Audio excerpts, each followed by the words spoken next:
Ala hey uki makhanin kan hunga lấy live vel kha YouTube ate da tur khanin min ron tia hey na chu ka tum ve nia ke ma chu na thok khi ka nia video lak pa hi ol som lowa i timayang ka thiam tok lo wang te pon ni mai the khol khal chung han lak vel te kha buat thak ve da ule ka hi tun lok khanin kan leta hianin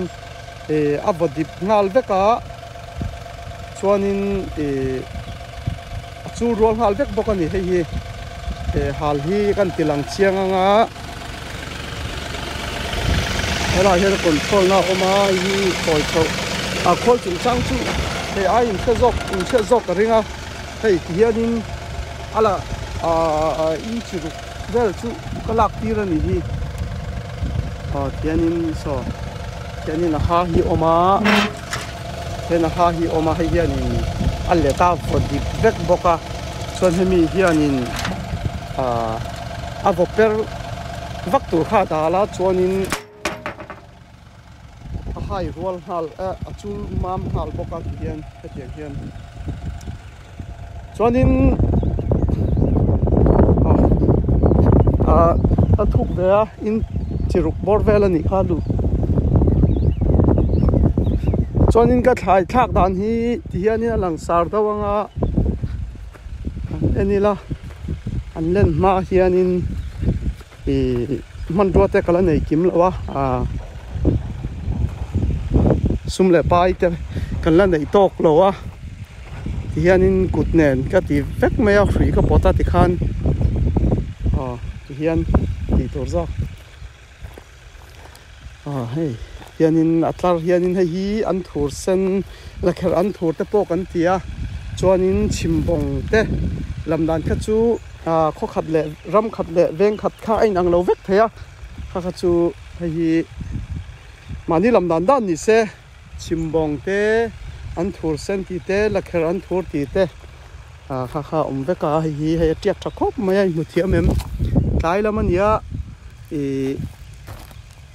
chun ni supply ania alang chiang theilo pon ni mai the ti ania tlar vakin oma ti son chuanin hen tiak thakop mai biruak pakhat ma om lo ni alom om khop mai pathian zara thlain tiak tha heng ho zong hi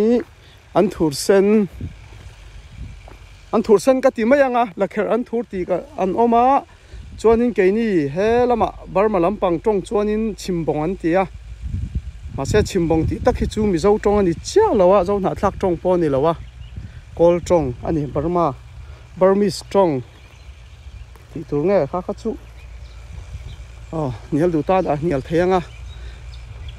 nial tong hi ain ang lo no ya chan chu veng khat Burma lama po veng khat ain ang lawa mi zo rama po veng khat ain ang lawang do kha kan mi zo tong te po hi ni heng hi rem khom tuan lo om chia lo nge ni mi thiam zok ten la rem khom le zel tura ngai la wan thai lampanga phei hi chuanin ming te hian kan thai te hian nei tlem em mea bokbon kan ti topa bokbon ate po khan chi sang oma marcha kan ti topa marcha te po marcha te a po chi tam tak oma khang khanin ming hial an da nei mu mal lawa changkha kan ti topa changkha khanin eng changkha ber nge ti te ming kan la nei lawa asai changkha te changkha lian ti chau ang kha mi an lai dei lo ni kha chu mi thiam jok ten an la ron vua chho zel tura ngai la chuanin helama hianin an thur var mi zo an thur te po kan tianga a thenin kan unau lampangin lai an thur te pon tia kha chu an thur var ka tim le mayang ke chuan an thur var kha helam panga hian an ya chuanin o helam pang po thung chuan helam pang hi englo samtok pb thangpuin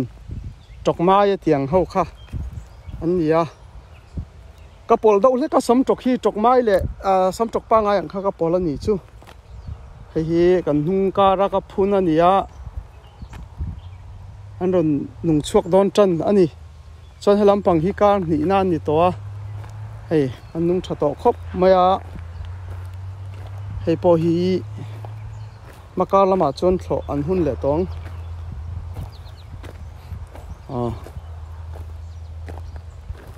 ruah hi tun lai hi atla lawa voi in zan in atang ruah aron tla don ani chuan an har an thang sot mayang heng hi ka phun ma sak beran ya kar khat tun hi akar ni na turan yang chu thianin an ma ni chaw tur lei tha kha ma ni bulte te ka pe a entry sel khop maya I lo pon an ei lo ani hi chuanin mai po so han en chiang ila mai hi kar khat kan hung wekena kar khat ala thing lo do em mi kar khat le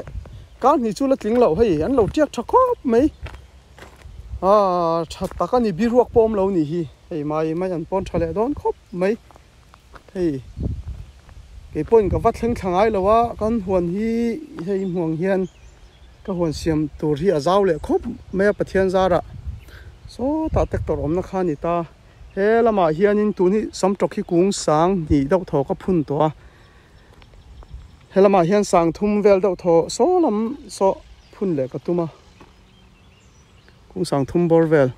he samtok thlur kha ni a samtok hi kung sang ni tling lo dau hle ka tu na om ho hi chuanin so lampang so let kan let lenga chumi zo samtok kha kung sang thum bor vel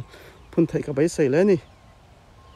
chuanin hei mai hi an van tiak thayo ke pok a thleng thla man chia lo hei tun hi ka vai khat thleng kan tu atanga helai hi ka vai khat thleng le na chaw ania chia nia hei an lo tiak tha khop maya helam pang hi ma sa le nun hung kha oma an loin ang deuh put mai a helai chin hi an hung ani hi hei chukar khat pon tling lovin ka hria an tiak thang chak le mai a chon kan tu lai vel hi ro sur deuh reng boka chuwang po ania en tiak tha khop mai bi ro kom mia lo ni chon akar hi tu thlonia thlo chi ani lo a zau di mai an mani na wa fakna lam ni lo sela tu thlonia thlo don chonin pamalta na chon thlo ta kan mang thiam lo nen soi tong kham li tiu danga kar khat vel deuh tho kha kei chon ka khoi le dona ma se khol ne na ka thawani chuanin dar kar ni thum vela ka zo mai don ani hei mai mun vek kalan ya chuanin hela hian changkha kha kan tlem kan thla ka changkhai chun tiala hun lawang ni thum ni li vel chau kha la ni a chi hi thange chia po ko chiang chia lo changkha takhi chu elam pang hi chi na dei to lo wa kha an ni a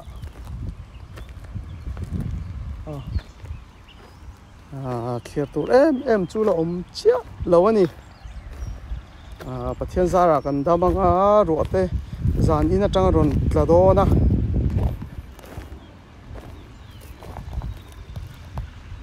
makara chuan ron mu an nom to via phang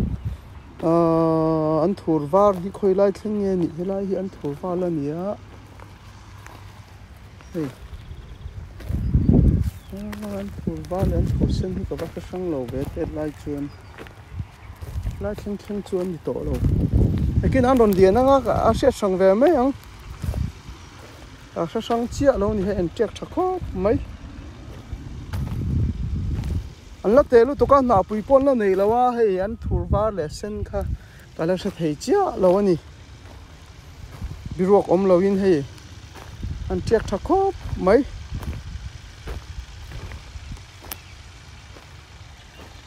chuanin helai ka le thar na lai hianin an thur sen hi chin le tu le ka bai se ni